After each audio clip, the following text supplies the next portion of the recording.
Irmãos, paz do Senhor. Você que já está online aí, nós vamos começar a nossa aula, né? Nosso momento aqui semanal de estarmos buscando o Senhor, de estarmos recebendo da palavra de Deus. Nós estamos testando uma plataforma nova aqui, então hoje vai ser um negócio novo aí, então a gente precisa de contar um pouquinho aí com a sua boa vontade aí, amém? Pai, em nome de Jesus, nós clamamos a Tua presença nessa noite, queremos Te agradecer, porque o Senhor nos tem reunido por meio dessa live, ó Deus, para estarmos aprendendo, buscando do Senhor. Pai, que o Senhor possa ministrar os nossos corações e que possamos receber tudo que o Senhor tem para nós, Pai, em nome de Jesus. Amém e graças a Deus. Nós temos falado sobre princípios de revelação da palavra e a nossa aula hoje é a aula de encerramento. É a nossa última aula desse conteúdo. Então eu espero que você possa aproveitar da melhor maneira possível, que você possa ser muito abençoado nesse tempo. Bom, a primeira questão que a gente precisa compreender em relação a isso é que para a gente obter revelação, para a gente receber de Deus, a gente entende que, olha, nós somos criados por Deus, seres tripartis. Ou seja, fomos criados seres de 3 partes. E quais são essas partes? Espírito, alma e corpo. Então você é um espírito que habita, você é um espírito que possui uma alma e habita num corpo. Esse entendimento prático disso nos ajuda a compreender tantas outras coisas. Nós entendemos as funções de cada uma dessas partes. Nós entendemos aí, ou seja, a necessidade dessa revelação no Espírito, que essa revelação, ela passa pelo Espírito, e nós precisamos compreender que a principal questão para se obter revelação é tratar com o seu coração, é tratar com o coração de fato, ou seja, com as nossas vidas. Eu vou precisar, Renato, pega aquela Bíblia para mim ali, por favor. Hoje, pelo tamanho da Bíblia, você vê que a aula hoje vai ser daquelas, amém? É crente mesmo. Bom, abre a sua Bíblia comigo, porque, de fato, então, o que nos impede de receber revelação? O que nós devemos compreender? A revelação, para a gente obter revelação, é fundamental nós tratarmos com o nosso coração. Por isso eu quero convidar você a abrir a sua Bíblia no segundo livro de Coríntios, 2 Coríntios, vamos lá, o capítulo de número 4. 2 Coríntios, capítulo 4, e o verso de número 6, que vai dizer o seguinte, 2 Coríntios, capítulo 4, verso 2. Pois Deus que disse, das trevas resplandeça a luz, Ele mesmo brilhou em nossos corações para iluminar do conhecimento da glória de Deus na face de Cristo. Vou ler novamente. Pois Deus que disse, das trevas resplandeça a luz, Ele mesmo brilhou em nossos corações para iluminação do conhecimento da glória de Deus na face de Cristo. Bom, o que você precisa compreender aqui de maneira geral? O apóstolo Paulo está se referindo ao coração aqui, não do ponto de vista do órgão, né, do coração de carne que nós carregamos, que bombeia o sangue. É evidente que ele está falando do nosso espírito. Ou seja, que das trevas o nosso espírito, o que é preciso acontecer? Ele brilhou em nossos corações e nós somos iluminados. Quando a gente estava falando de revelação, você lembra que nós estávamos trazendo aquela ideia de algo que está oculto e nós jogamos luz sobre esse objeto, então nós entendemos e compreendemos ele melhor. Nós estávamos aqui testando as câmeras e tudo, e o que nós percebemos? Mas a imagem não está muito legal e tudo, aí a gente estava com metade das luzes acesa apenas. Na medida que nós acendemos todas as lâmpadas, nós percebemos o quê? Ficou mais claro, a imagem ficou melhor. E, na verdade, o nível de revelação nosso depende muito do estado do nosso coração.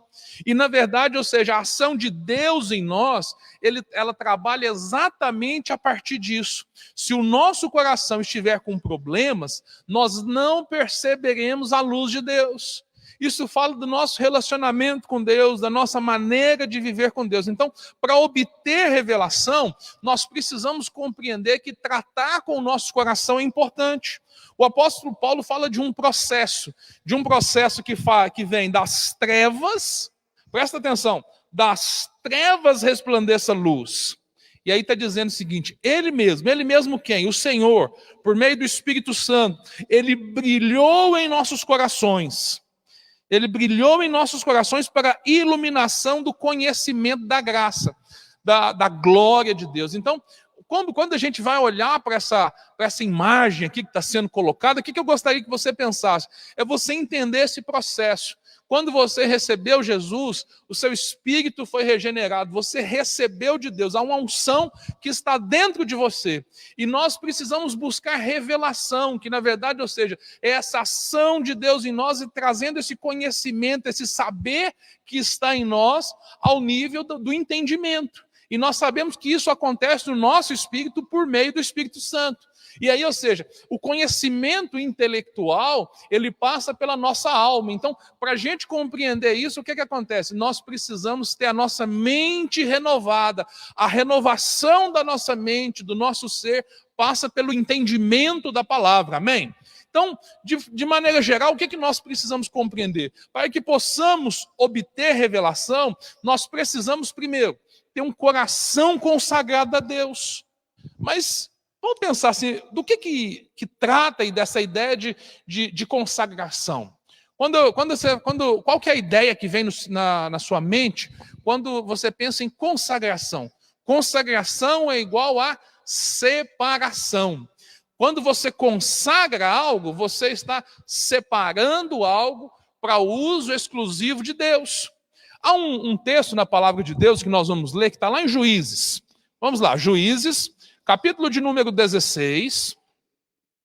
Abra sua Bíblia comigo aí, por gentileza. Juízes está lá antes de Samuel. Isso. Juízes 16, o verso de número 20 e 21. Diz o seguinte o texto. Disse ela, os filisteus vêm sobre ti, Sansão, e despertou do seu sono. E disse, sairei ainda, esta vez, como dantes, e me livrarei, porque ele não sabia que já o Senhor se tinha retirado dele. Então, os filisteus pegaram nele e lhe arrancaram os olhos, e fizeram-no descer a Gaza, e amarraram-no em 2 cadeias de bronze, e andava ele moendo no cárcere. Eu li na revista e corrigida, agora eu vou ler na NVI, que eu acho que vai ficar mais claro para os irmãos entenderem. Diz o seguinte, então ela chamou Sansão, Sansão, os filisteus estão atacando. Ele acordou do sono e pensou, sairei como antes e me livrarei, mas não sabia que o Senhor o tinha deixado. Os filisteus o prenderam, furaram seus olhos e levaram para Gaza. Prenderam-no com algemas de bronze e o puseram a girar um moinho na prisão. Nós estamos falando aqui, é evidente, do caso de Sansão. Sansão, ele era um nazireu. Esse termo nazireu significa o quê? Alguém que foi consagrado para o Senhor. Ele desde pequeno, ou seja, os pais deles receberam uma orientação específica do próprio Deus, que aquele menino ele tinha um propósito, aquele menino seria um nazireu, ele seria consagrado e ele não deveria ter alguns tipos de comportamento. E a gente sabe que Sansão foi criado pelos seus pais segundo aquilo que a palavra de Deus ensinou. Mas a gente percebe que ao longo do tempo, ao longo dos anos, o que aconteceu? O Sansão, gradativamente, ele foi se desviando do processo. Se a gente lê aqui no livro de Juízes, você vai perceber que Sansão, ele brincou com aquilo que, ou seja, ele brincou com coisa muito séria, ele brincou com a sua consagração. E nesse momento, o que a gente percebe? Que Sansão, ele é preso Depois de várias tentativas, de várias situações que você conhece da história, você percebe que ele acaba se pegando numa situação de aperto. Sansão, então, que era esse homem consagrado ao Senhor, e o sinal da consagração dele era o quê? O cabelo. O cabelo dele não deveria ser cortado, mas quando o cabelo dele foi cortado, o que foi cortado também? A sua consagração. É interessante a gente perceber que no momento que ele é acordado, ele não percebe aquilo. Ele acha que as coisas vão acontecer da maneira como sempre aconteceu, porque ele enganou os filisteus, ele enganou a sua mulher, ele enganou as pessoas, ele achava que estava sempre por alto, ele estava sempre no lugar, ou seja, de qualquer situação difícil, ele ia dar um jeito de se resolver. Mas ele não percebeu que quando a consagração dele foi cortada, ou seja, o Senhor também o havia deixado. Ele não percebeu que a unção que estava nele por causa da consagração, ela foi embora no momento que a consagração foi embora. Todas as vezes que a nossa consagração e obediência a Deus são quebradas, nós nos tornamos cegos para as coisas espirituais. Na verdade, talvez esse seja um dos grandes problemas do nosso tempo, das pessoas que entenderam o seguinte: eles receberam Jesus, tiveram suas vidas consagradas ao Senhor, mas muitas das vezes o que acontece? Elas se deixam levar por tantas coisas, por problemas, por dificuldades e acabam se perdendo. O que eu e você precisamos entender? O pecado, ele produz insensibilidade e ele dá ao diabo espaço para nos cegar, assim como aconteceu com Sansão.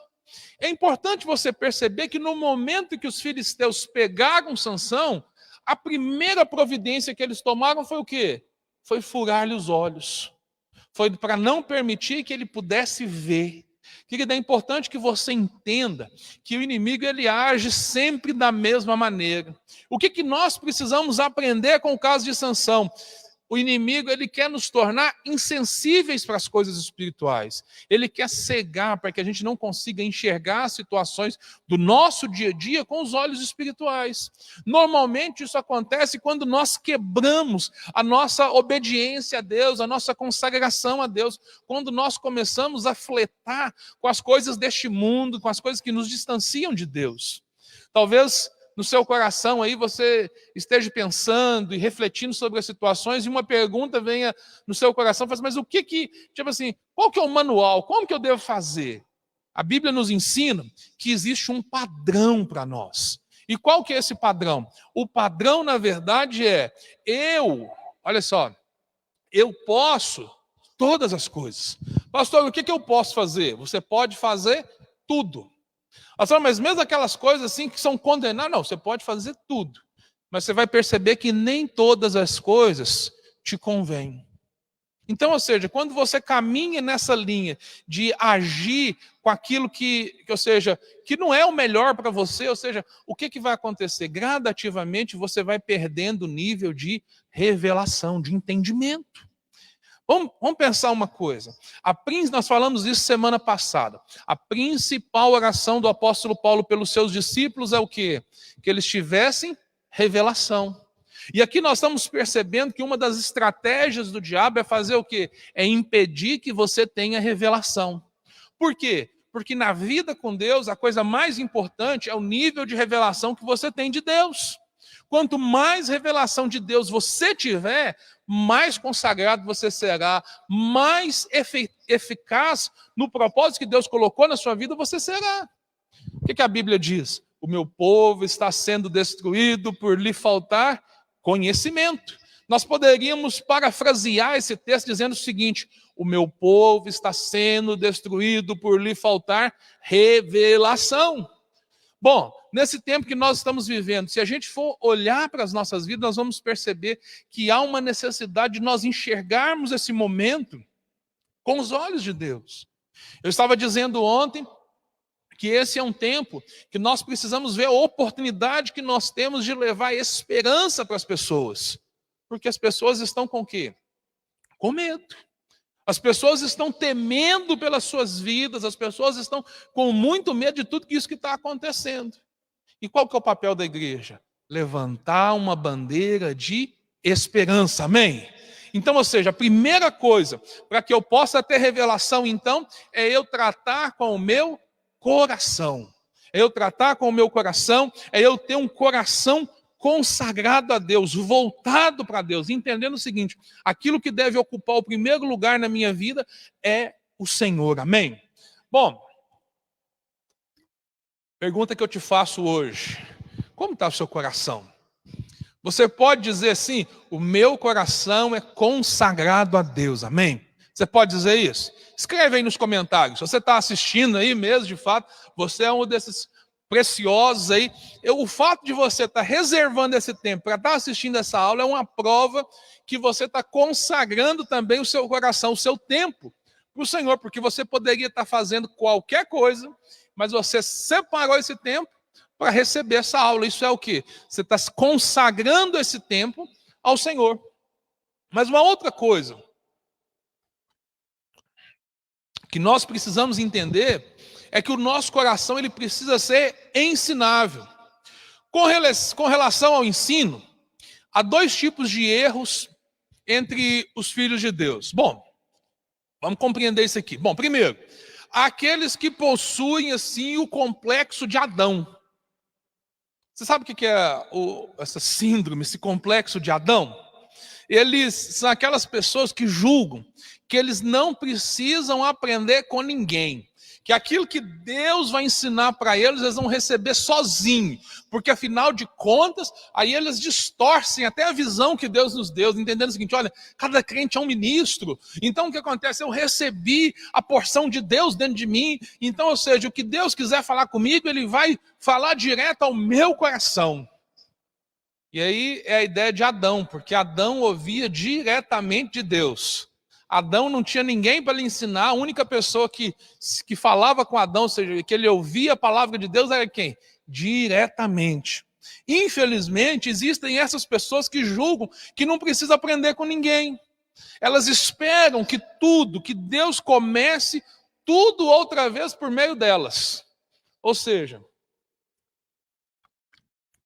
é, na verdade, uma espécie de orgulho. Orgulho de aprender com o outro.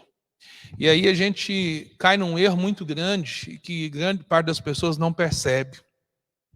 Que, na verdade, ou seja, não ter um coração ensinável, ele trava o nosso avanço.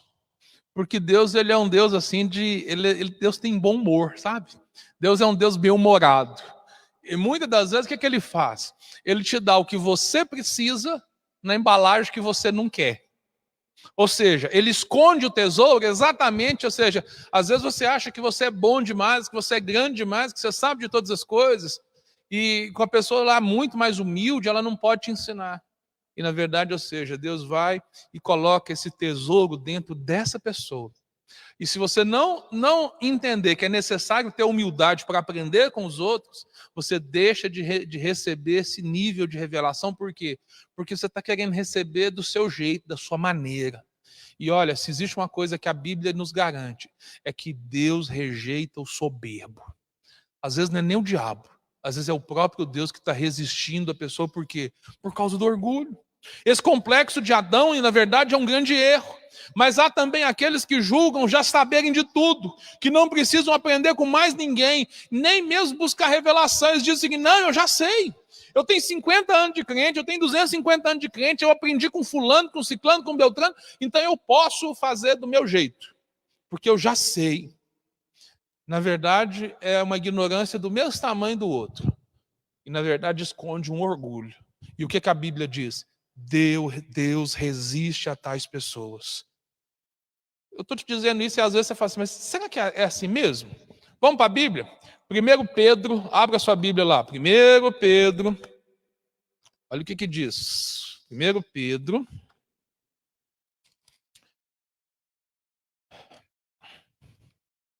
Jesus, hoje está sendo um teste. A gente começa a usar o iPad, né? Muitos anos usando o iPad, aí você perde a prática com o papel. 1 Pedro, capítulo 5, verso 5. Olha o que diz a palavra. Aleluia. Olha o que diz a palavra. 1 Pedro, capítulo 5, verso 5. Contudo, eles terão de prestar contas àquele que está pronto para julgar vivos e mortos. É isso mesmo? Pois, por isso mesmo, o evangelho foi pregado... Opa, está errado. 5:5. Da mesma forma, jovens, sujeitem-se aos mais velhos, sejam todos humildes uns para com os outros. Olha o que diz a Bíblia. Pois Deus se opõe aos orgulhosos, mas concede graça aos humildes. Então presta atenção, olha. Você, da mesma forma, jovens, se sujeitem aos mais velhos. Sejam todos humildes uns para com os outros. Deus se opõe aos orgulhosos, mas concede graça aos humildes. Então, o que nós precisamos compreender com isso? Que, na verdade, essas duas maneiras de aprender de Deus, de buscar conhecimento, são erradas. Apocalipse 3,18, o Senhor aconselha a igreja de Laodiceia a comprar colírio para que possa ver. Esse ver que está escrito ali é ver algo no espírito. Na verdade, ou seja, percebe o seguinte, colírios para ver. Quando você tem um problema de vista, quando você passa o colírio nos seus olhos, o colírio faz o quê? Ele limpa os seus olhos. Da mesma forma, eu e você precisamos entender que colocar esse colírio significa buscar um coração ensinável. Quem não se dispõe a aprender com os outros, também não vai aprender diretamente com o Senhor. Então, ou seja, às vezes, Deus usa aqueles que são mais humildes, aquelas pessoas que têm talvez menos estudos para trazer lições importantes para nós. É o teste da humildade, de perceber o seguinte, que Deus usa quem está disponível. A vontade de Deus é de usar todas as pessoas, mas muitas das vezes aqueles que têm mais capacidade, eles deixam de ter um coração ensinável. E aí, por não ter um coração ensinável, eles se tornam inaptos. Entende a seriedade disso? Quanto mais o seu coração for disposto a aprender, mais você vai receber de Deus. Sansão, olha para você ver, esse juiz, esse homem poderoso, ele ficou cego por causa da falta de consagração. Os laudicenses, né, os irmãos lá da igreja de Laodiceia, ficaram cegos por causa de um coração soberbo, que julgava saber todas as coisas. O que nós precisamos entender? Que nós não devemos buscar aprender sozinho aquilo que o meu irmão pode me ensinar. Ou seja, a beleza da igreja está nessa vida em comunidade. Sabe o que é bonito na vida da igreja? É que nós somos um corpo e esse corpo tem muitos membros. E sabe o que acontece? Tendo muitos membros, cada parte tem a sua justa, age com a sua justa cooperação. Então, cada parte é importante. Cada parte é importante para que você possa avançar e crescer mais em Deus. Bom, o que nós precisamos entender ainda? Precisamos ter um coração consagrado. O exemplo é Sansão. Perceber que o fato de Sansão ter perdido a sua consagração fez com que ele se tornasse cego. Se lembrar dos irmãos de Laodiceia, que foram aconselhados pelo Senhor a comprar colírios para poder ver. Por quê? Porque eles estavam soberbos, achando que sabiam demais. E terceiro, nós precisamos obter um coração limpo. Coração limpo, pastor? Exatamente. Em Mateus capítulo 5, no verso 8, Jesus disse que os limpos de coração poderiam ver a Deus. Percebe o seguinte? Os limpos de coração poderiam ver a Deus. Nós poderíamos parafrasear esse versículo dizendo o seguinte: os limpos de coração podem ter revelação de Deus. Hoje nós podemos ver de fato, ou seja, o enxergar de Deus é por meio de revelação. Olha o que a Bíblia nos ensina. Abra sua Bíblia comigo. 1 Coríntios, capítulo 2. 1 Coríntios, capítulo 2, versos 9 e 10. 1 Coríntios, de 1 Coríntios, capítulo 9, capítulo 2. Aleluia. 1 Coríntios, capítulo 2, verso 9, diz o seguinte: todavia está escrito, olho nenhum viu, ouvido nenhum ouviu, nem mente nenhuma imaginou o que Deus preparou para aqueles que o amam. Verso 9, verso 10.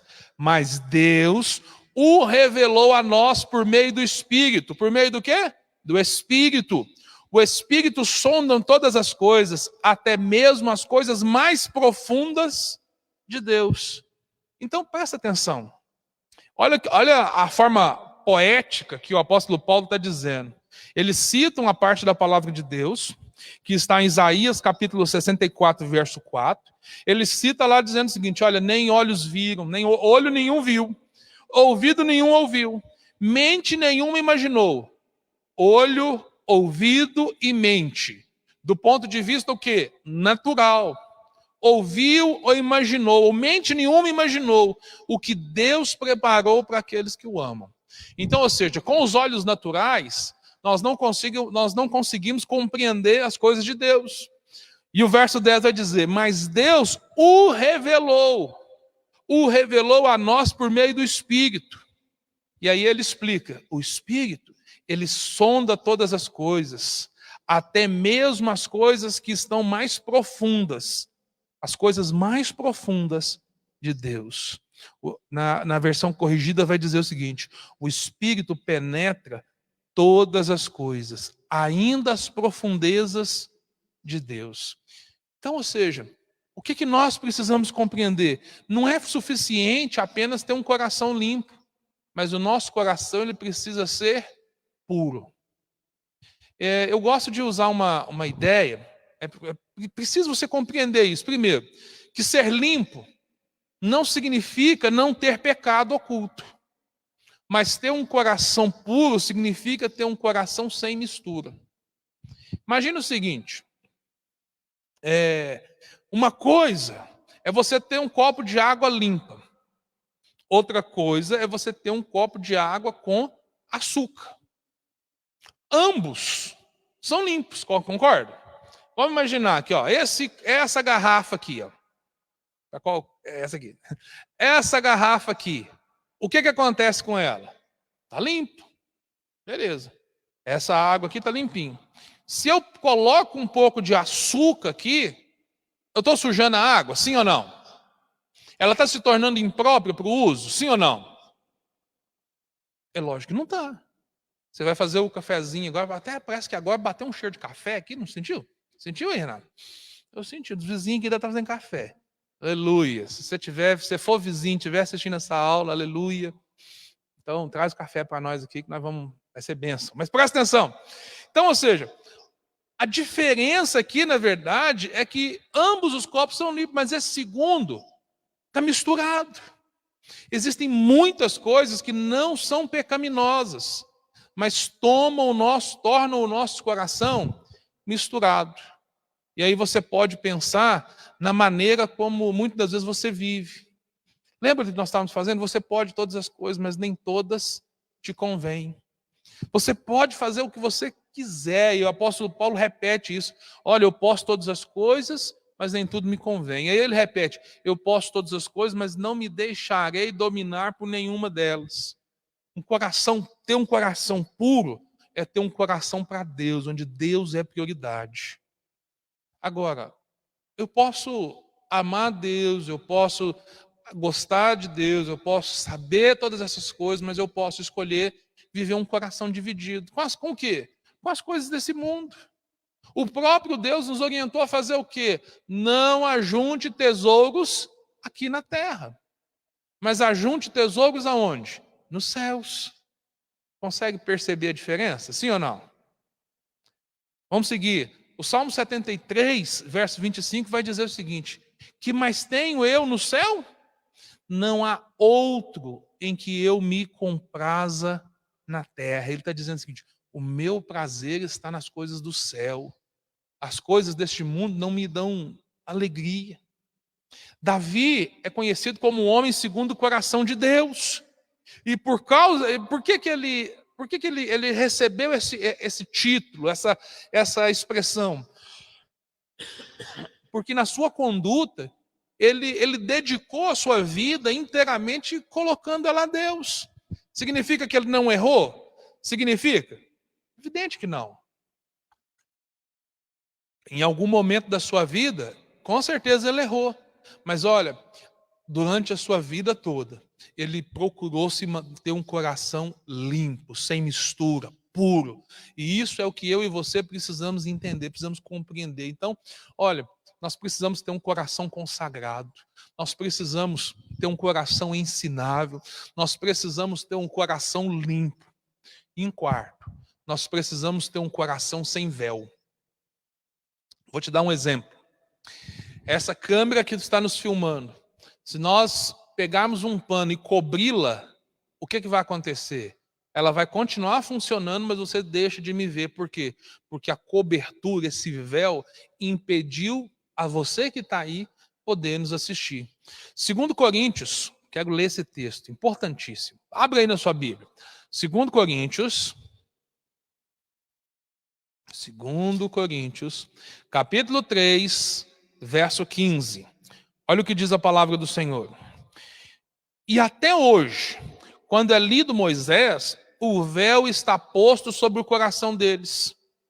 Mas quando se converterem ao Senhor, então o véu se tirará.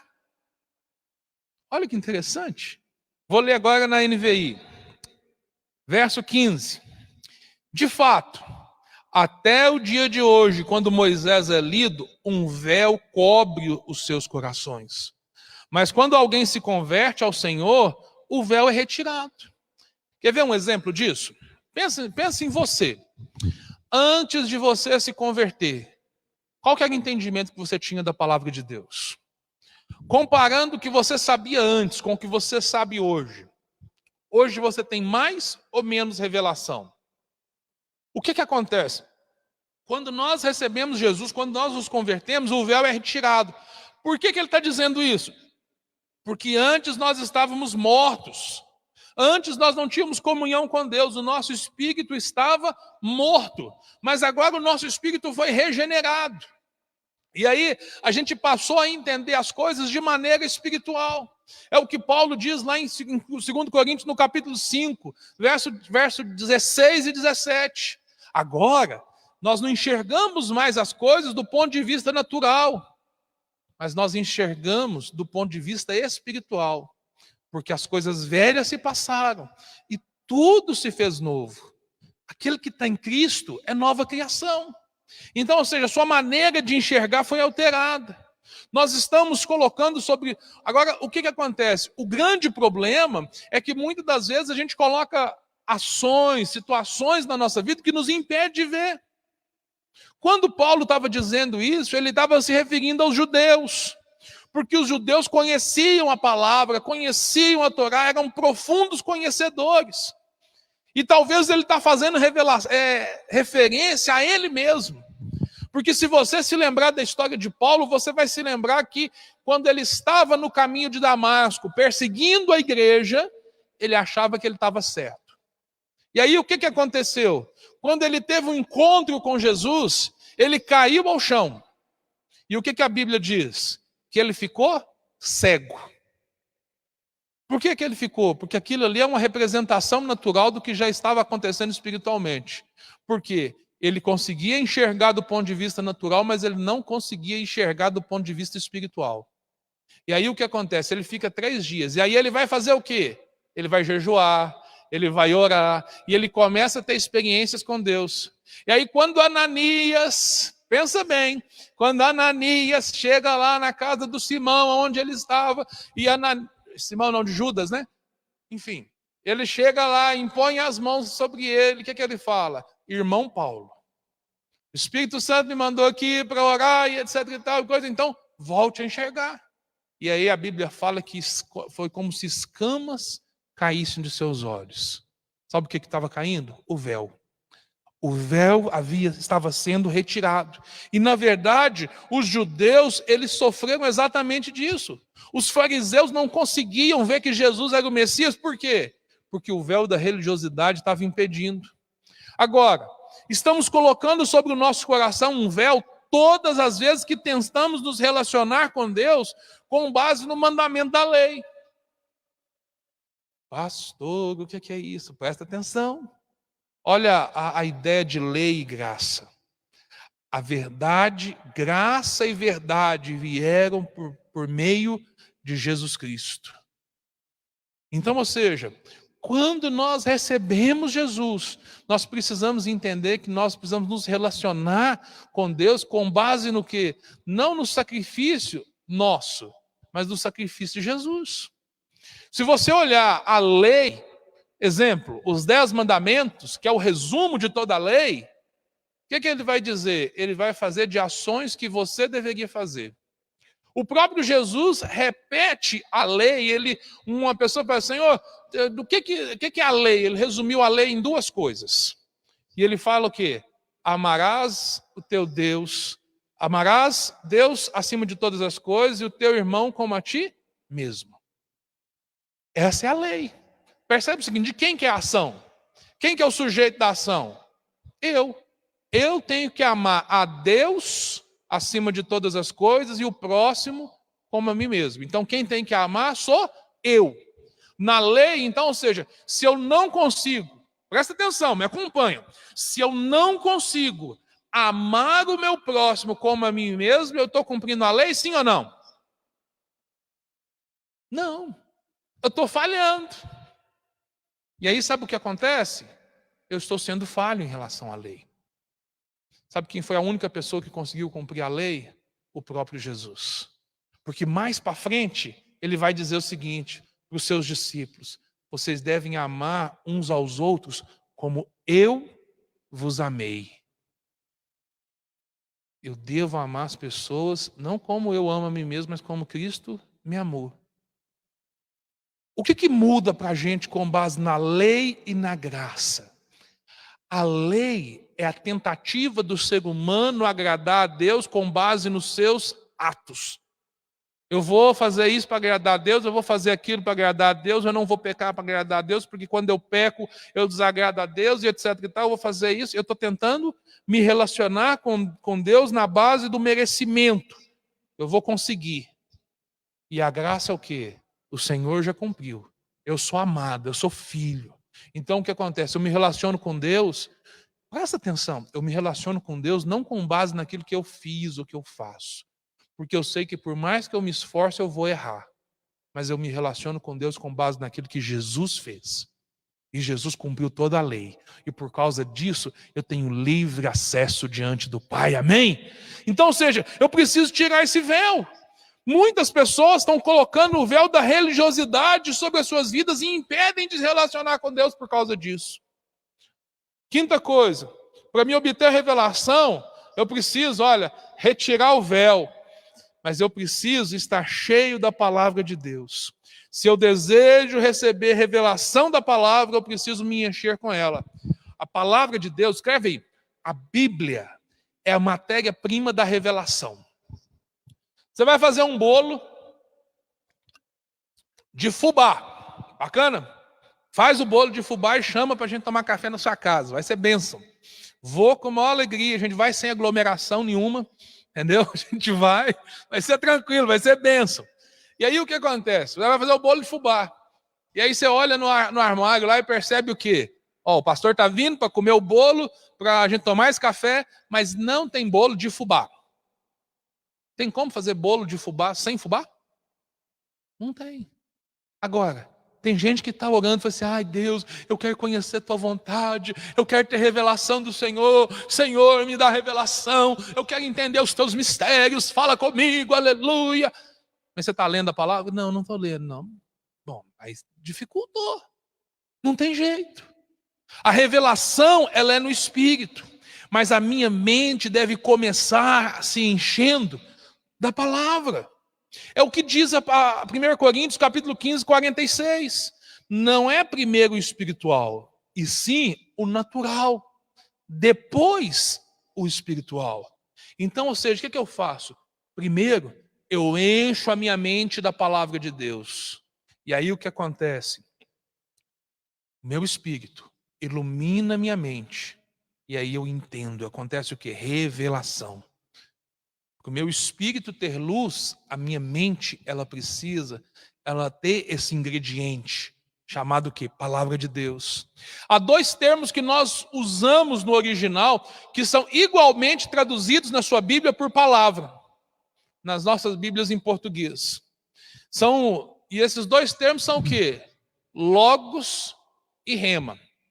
O que é a palavra logos? A palavra logos é a palavra que está escrita. Entende? Ou seja, isso aqui que eu tenho nas minhas mãos, esse livro, de capa a capa, ele é logos. É a palavra escrita. Ou seja, na tradução da palavra de Deus, é importante a gente compreender isso. Nem sempre a gente consegue traduzir com clareza todas as coisas de um idioma para o outro. Às vezes algumas palavras falham ali, a gente fica ali. Ou seja, eu estou usando aqui uma Bíblia que tem um recurso interessante, porque essa Bíblia me dá duas versões. Então o que eu faço? Eu leio numa versão e leio na outra para quê? Para ampliar o conhecimento.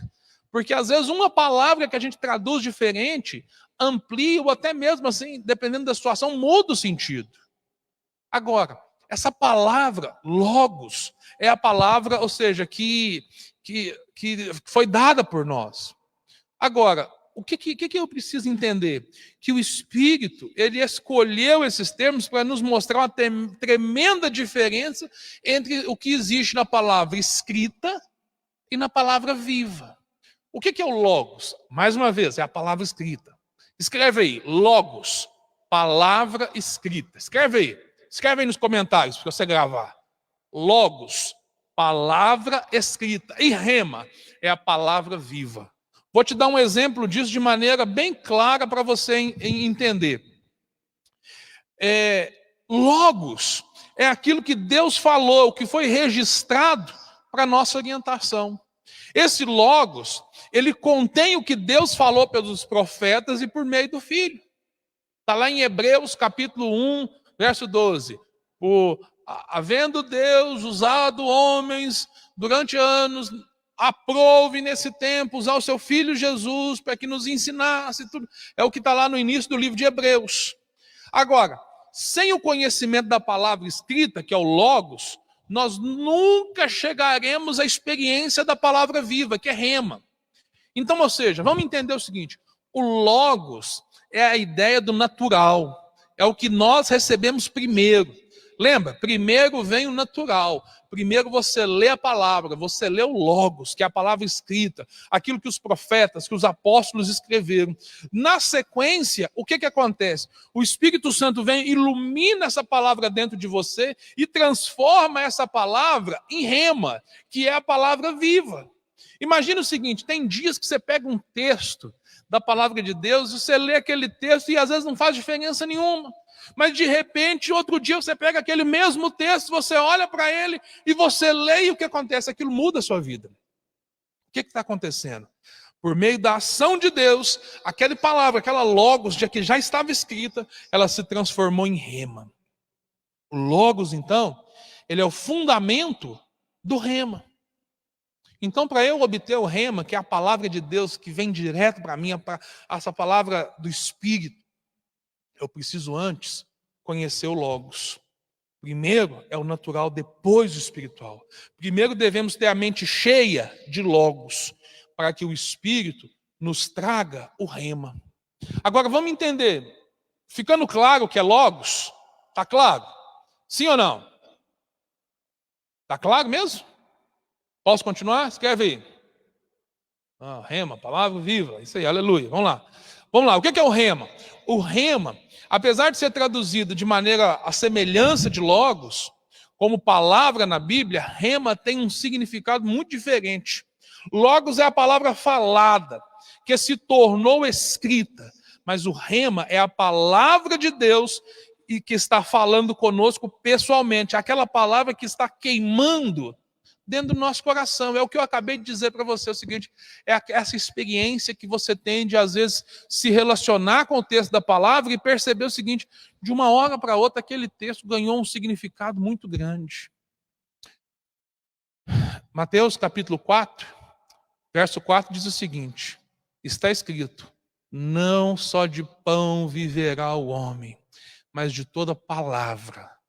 E aí quando você vai para o original, na tradução aqui está dizendo o seguinte, não só de pão viverá o homem, mas de toda rema que procede da boca de Deus.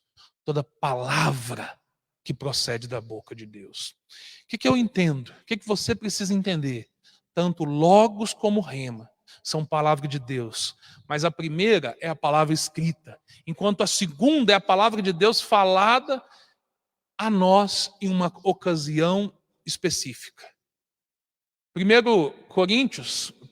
Romanos capítulo 10, é importante você perceber isso, que o que diz a Bíblia?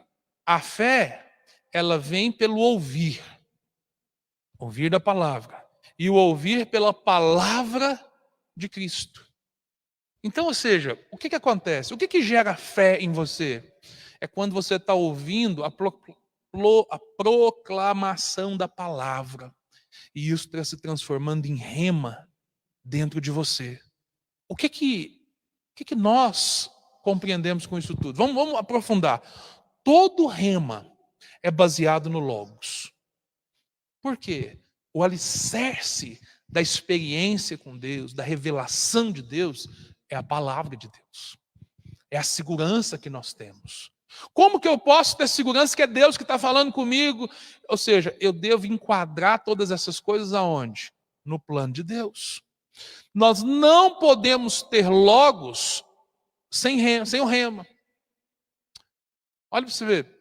Evangelho de João, capítulo 6, verso 63. Mais uma vez. As palavras que eu vos digo são espírito e vida. De que palavra Jesus estava dizendo? Se você vai no original, aqui, palavras é o termo rema. Ele está dizendo o seguinte, aquilo que eu estou proclamando a você é espírito e vida, ou seja, é um conhecimento espiritual. Somente o rema é espírito e vida. Na verdade, o logo sozinho não pode dar vida. É por isso que às vezes você vê alguns grupos religiosos que são muito piedosos, que eles até buscam aprender muito da palavra, mas aquela palavra não promove mudança. Por quê? Porque ali é só logos, é só racional, não é vivo. Falta o quê? Falta o rema. O que acontece? Muitas das vezes no movimento cristão protestante, existem grupos que abriram mão do rema e focaram apenas no logos. E o que acontece? Prejuízo. Somente o rema é espírito e vida. Na verdade, o logo sozinho não pode dar vida. Em Lucas capítulo 1, verso 38, a gente encontra Maria dizendo o seguinte, aqui está a serva do Senhor, que se cumpra em mim conforme a tua palavra. Qual palavra que está escrita ali? Mais uma vez, rema. Do que Maria estava dizendo? O anjo chegou para ele e falou assim, você é virgem, você vai dar um filho. E o seu filho vai ser o salvador do mundo, resumindo. E ela falou o quê? Não, que se cumpra essa palavra na minha vida. Antes, Maria tinha as palavras do profeta Isaías, no capítulo 7, verso 14, que diz o seguinte, que eis que a virgem conceberá e dará à luz a um filho. Ou seja, todas as mulheres de Israel tinham essa palavra. Estava escrita, havia sido dada pelo profeta Isaías e estava registrado no capítulo 7, no verso 14. Que eis que a virgem conceberá e dará à luz a um filho. Mas quando o anjo aparece a Maria e traz essa palavra para ela, essa palavra de Isaías, ela torna para Maria rema. Agora ela tem a palavra falada específica a ela. Ou seja, agora é você, essa mulher, que é virgem e que vai dar à luz ao Messias. E ela faz o quê? Ela recebe aquela palavra. Lucas capítulo 2, verso 29, Simeão diz o seguinte, olha, consagração de crianças. Jesus sendo levado ao templo para ser consagrado. E aí o que acontece? Agora, Simão pega o Senhor Jesus no colo, levanta e fala assim: Senhor, despede o teu filho. Porque agora, está dizendo aqui, ó, Senhor, despedes em paz o teu servo, segundo a tua palavra. Mais uma vez é a palavra rema. O que tinha acontecido? Deus havia falado a Simão que ele não morreria antes de ver o Cristo. No dia em que Simão viu o Senhor, ele disse: agora o Senhor despedes em paz o teu servo, conforme a tua palavra. Então, ou seja, naquele dia, aquela palavra que ele tinha recebido lá atrás, ela se tornou verdade, realidade. Foi o Logos que se transformou em rema. O que eu e você aprendemos com isso? O que nós precisamos ter em mente diante disso, querido?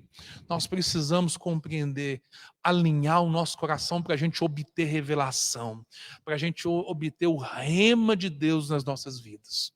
Durante todo esse curso, o tema dele é o quê? Maturidade no Espírito. Todos esses princípios que nós abordamos ao longo dessas 6 aulas é para te dar a condição de transformar o Logos em rema.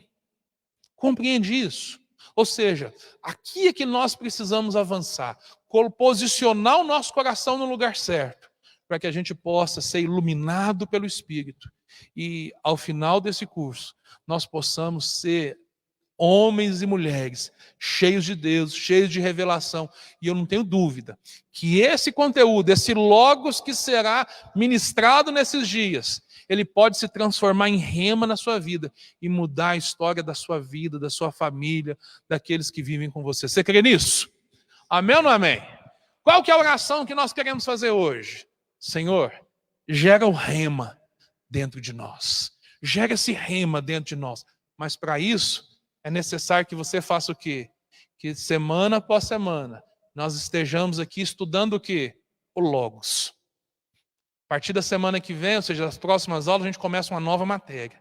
Tudo isso que eu tenho ministrado é o quê? É Logos.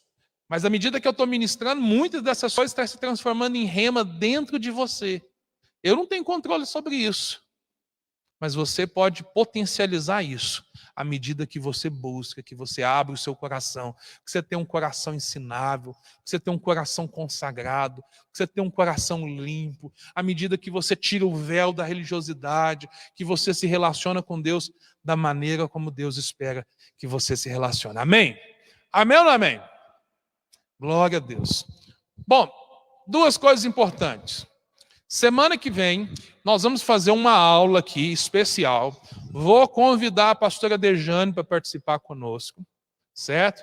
E nós vamos fazer uma aula em que nós vamos responder todas as questões da apostila. Todas as questões da apostila serão respondidas na semana que vem. Então, presta atenção.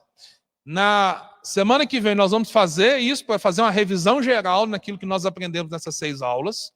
E o que você deve fazer? Você que é aluno do curso, você deve trazer sua apostila na outra semana para a gente dar o visto. Bacana? Então, ou seja, você tem toda essa semana para você terminar de fazer os exercícios. Você tem, na semana que vem, a aula em que eu e a pastora Dejane vamos ministrar e vamos trazer cada uma dessas, nós vamos corrigir todos os exercícios aqui, ao vivo com você, né? Eu pergunto, ela responde, aleluia. Essa é bênção, a gente vai conversando aqui, nós vamos usar uma dinâmica bacana, né? Eu tenho certeza que você vai ser abençoado. E na outra semana, você que é aluno, você vai vir participar da aula aqui ao vivo. Eu vou ministrar a aula aqui na online, mas você que é aluno, você vai participar dessa aula aqui ao vivo.